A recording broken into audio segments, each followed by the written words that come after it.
935 write a program that input a positive integer number from the keyboard. एक number enter करें keyboard से and displays its reverse number, उसका reverse number display करना है। For example user ने enter किया क्या नंबर 345, ठीक हो गया, और हमें आउटपुट में क्या दिखे 543। ऐसा प्रोग्राम हम पहले भी कर चुके हैं, वो कहाँ किया था, पेज नंबर 262 पे प्रोग्राम नंबर 10.6। वो जब प्रोग्राम किया था हम लोगों ने यूजिंग इफ़ स्टेटमेंट किया था। अब ये प्रोग्राम किस तरह से करेंगे, यूजिंग फॉर लूप। तो इसमें है कि आप प्रोग्राम जब देखते हैं कि इसमें प्री प्रोसेसर डायरेक्टिव है, यहाँ पे हैश भी लगा दीजिएगा, जिनकी बुक में नहीं लगा हुआ ये मिस्टेक है। यहाँ पे वो दोनों स्टेटमेंट सेम आएंगे। उसके बाद मेन फंक्शन स्टार्ट होगा। मेन फंक्शन स्टार्ट होने के बाद हम लोगों ने कितने वेरिएबल्स लिए, 3 वेरिएबल्स लिए। 3 वेरिएबल्स क्यों लिए, एक वेरिएबल जो है हम लोगों ने यूज़र से इनपुट करवाने के लिए, ये जो यूज़र से इनपुट लेंगे इस वेरिएबल में स्टोर करवाएंगे, एक्स वाले वेरिएबल में, ठीक है। एंटर एन इंटीजर जो कि एक्स टाइप के वेरिएबल में हम लोग वैल्यू को स्टोर करवाने हैं जो यूज़र से ले रहे हैं। उसके बाद क्या है, टी वेरिएबल। टी वेरिएबल किस लिए हम लोगों ने लिया, ताकि हम लोग इसको यूज़ कर सकें, किसमें, लूप के अंदर यूज़ कर सकें, इसलिए हम लोगों ने टी वेरिएबल ले लिया। और आर वेरिएबल क्या लिया है, किस लिए लिया है, जब रिवर्स हो जाएगी वैल्यू हमारे पास, वो रिवर्स हुई हुई वैल्यू इस वेरिएबल में स्टोर हो जाए, ठीक है, इसलिए हम लोगों ने आर वेरिएबल ले लिया। और चलें जी, हम लोग यूज़र को प्रिंट करवाते हैं एंटर एंड इंटीजर। यूज़र से वो इंटीजर ले लेते हैं। फॉर एग्जांपल यूज़र ने इनपुट कर दिया 1 2 3 4, ये नंबर यूज़र ने इनपुट किया, ठीक हो गया। उसके बाद क्या है, हम लोगों ने इनपुट ले लिया और आर के अंदर स्टार्टिंग वैल्यू दे दी 0, ताकि इसके अंदर कोई गार्बेज वैल्यू ना आ सके, ठीक है। उसके बाद क्या किया, फॉर लूप एग्जीक्यूट करेंगे। फॉर लूप कैसे एग्जीक्यूट कर रही है ये देखें। ये आपकी सिंप्लिसिटी, आपको समझाने के लिए, सिंप्लिसिटी के लिए मैंने क्या किया है कि 1 बाय 1 लूप जब एग्जीक्यूट होगी तो एक स्टेज पे क्या वैल्यू होगी, टी की वैल्यू, फिर वो कंडीशन कैसे चेक करेगा और लूप की बॉडी कैसे एग्जीक्यूट होगी, इसलिए ये मैंने ना कॉलम्स की फॉर्म में लिख दिया है। अब अंडरस्टैंड करते हैं कि ये हो क्या रहा है इसमें।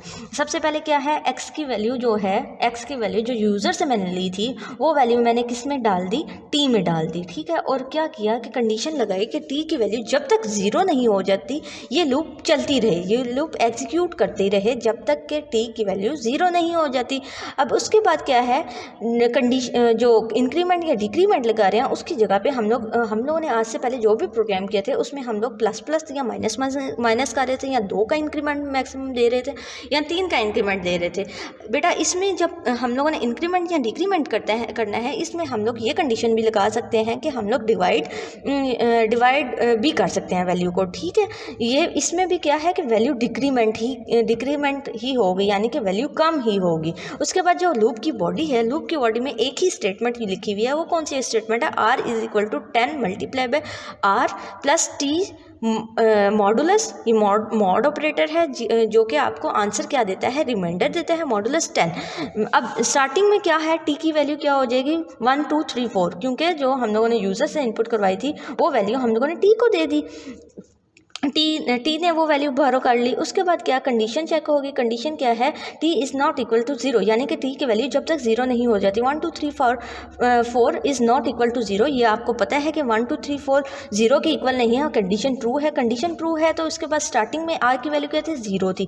अब इस स्टेटमेंट में वैल्यू पुट करनी है, हम लोगों ने टी की वैल्यू भी पुट करनी है, आर की वैल्यू भी पुट करनी है। आर की वैल्यू 0 थी और टी की वैल्यू क्या थी, 1 2 3 4, और मल्टीप्लाई वैसे ही कर देना है, 10 को इधर भी मल्टीप्लाई कर देना, 10 को इधर मल्टीप्लाई करना है और इधर मॉडुलस लेना है। जब 1 2 3 4 का 10 से मॉड लेंगे तो हमारे पास आंसर 4 आएगा। वो कैसे आएगा, ये देखें कैसे आएगा, मॉडुलस लेने से 4 आंसर आएगा। 1 2 3 4 को अंदर लिखा डिवाइड वाले में, और 10 से हम लोगों ने डिवाइड करना है, डिवाइड करते जाना है जब तक कि हमारे पास रिमाइंडर नहीं आ जाता। अब रिमाइंडर क्या आया है, 4 आया है, तो हमने यहाँ पे 4 को इनपुट कर दिया आर की जगह पे, इसकी जगह पे 4 इनपुट किया और 0 को ऐड किया, तो हमारे पास क्या आंसर आएगा, 4 ही आ जाएगा। इसके बाद दोबारा से जब ये लूप एग्जीक्यूट होगी, क्योंकि कंडीशन तो ट्रू है, अब दोबारा से एग्जीक्यूट होगी तो टी की वैल्यू क्या है, चेंज हो जाएगी, क्योंकि इस स्टेटमेंट में जब हम लोग टी की वैल्यू को पुट करेंगे तो लास्ट टाइम टी की वैल्यू क्या थी, 1 2 3 4 थी। अब हमारे पास क्या आ जाएगी, 1 2 3 हो जाएगी। कैसे, जब हम लोगों ने टी को यानी कि 1 2 3 4 को 10 पे डिवाइड किया तो हमारे पास क्या आंसर आएगा, 123.4 आएगा।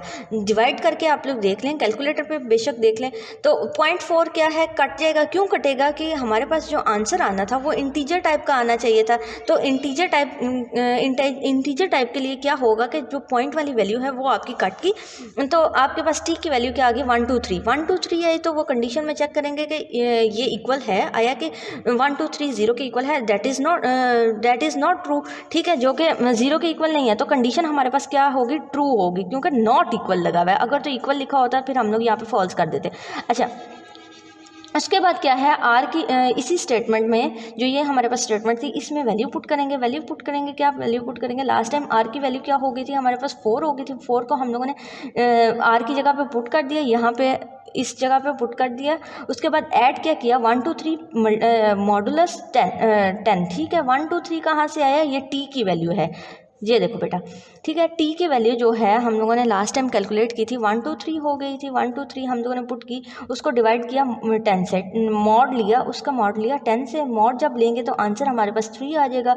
40 इसको मल्टीप्लाई करेंगे 40 आ जाएगा, 40 + 3 किया तो 43 हो गया।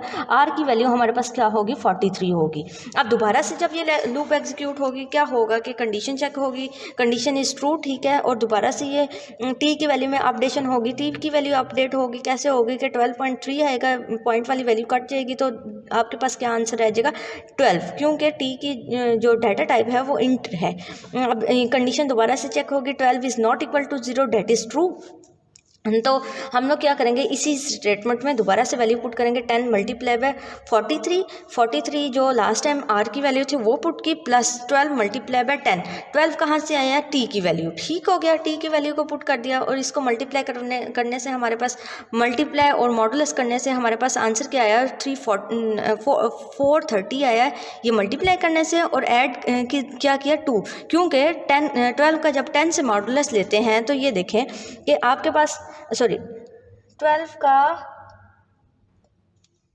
Topic is explain the difference between while and for loop.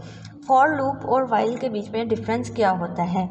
अब इसमें ये डिफरेंस होता है, जो फॉर लूप होती है इसमें आपको पता है नंबर ऑफ आइट्रेशन, क्योंकि आप इसमें वो इस बेस पे लगाते हो कि जो फॉर एग्ज़ाम्पल यूज़र से नंबर लेना है, वो कितनी दफ़ा लेना है, फॉर एग्ज़ाम्पल 100 टाइम्स लेना है। Suppose a user want to calculate the salary of 100 employees, यानी कि हमें पता होता है कि ये लूप कितनी दफ़ा एग्जीक्यूट करनी है। बिफोर एंटरिंग द लूप को एंटर करने से पहले हमें पता होता है कि फॉर लूप में ये लूप कितनी दफ़ा एग्जीक्यूट होनी है। लेकिन in the case of while loop में ऐसा नहीं होता। ठीक है, इसमें number of iteration is not non at the beginning of loop execute करने से पहले हमें जो आइट्रेशंस हैं, नंबर ऑफ आइट्रेशंस, वो नॉन नहीं होती। ठीक है, उसमें हम लोग सिंपल यही बात है कि अगर हम लोग यूज़र से कोई नंबर का स्केल लेना चाहते हैं, एग्जांपल यहाँ पे ये दी गई है कि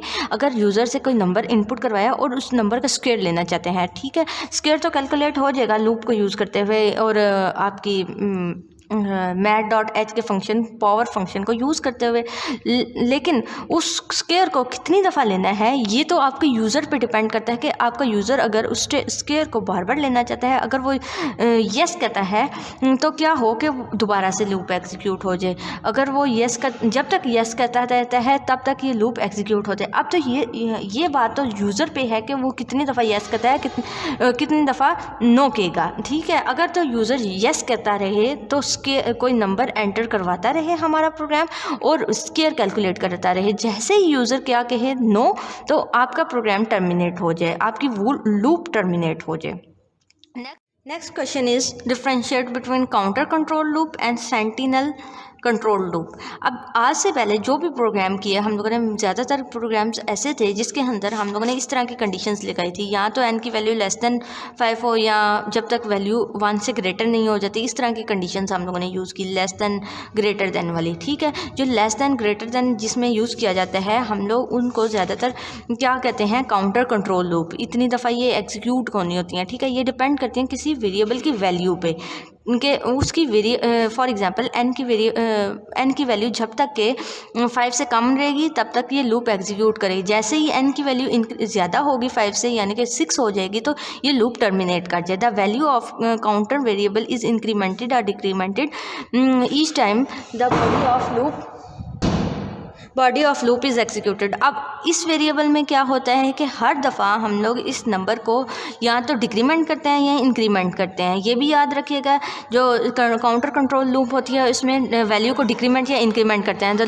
लूप एग्जिट कब होगी? जब कोई पर्टिकुलर वैल्यू रीच हो जाएगी। For example in this case 6 reach हुई वैल्यू, यानी कि 6 वैल्यू होगी n की, तो क्या हो कि आपकी लूप टर्मिनेट हो जाए। सेंटिनल वैल्यू कौन सी वैल्यू कंट्रोल लूप कौन सी लूप होती है जिसके अंदर हम लोग स्पेशल वैल्यूज़ को यूज़ करते हैं। फॉर एग्जांपल n की वैल्यू जब तक के -1 नहीं हो जाती या -1 के इक्वल हो जाएगी तो क्या हो कि आपकी लूप टर्मिनेट हो जाए। The loop terminates when the sentinel value is encountered. जब ये वैल्यू एनकाउंटर होती है तो लूप आपकी टर्मिनेट हो जाती है। These type of loops is known as conditional loop. इन लूप्स को हम लोग कंडीशन भी कहते हैं। फॉर एग्जाम्पल अ लूप में execute while the value of variable is not -1। जब लूप तब तक एग्जीक्यूट करती रहे जब तक के वैल्यू ऑफ वेरिएबल इस n की वैल्यू -1 के इक्वल नहीं हो जाती। ये देखें, n is not equal to -1। और क्या होगा here, -1 is sentinel value that is use to terminate the loop. अब ये जो -1 होगी, क्योंकि जब ये -1 वैल्यू अप्रोच करेगी तो आपकी लूप क्या हो, टर्मिनेट हो जाएगी, यानी कि लूप आपकी एग्जिट हो जाएगी और कंट्रोल आपके प्रोग्राम के अंदर आ जाएगा, लूप से बाहर आ जाएगा। To understand today's lesson, we will meet again with the next video. Take care. Allah Hafiz.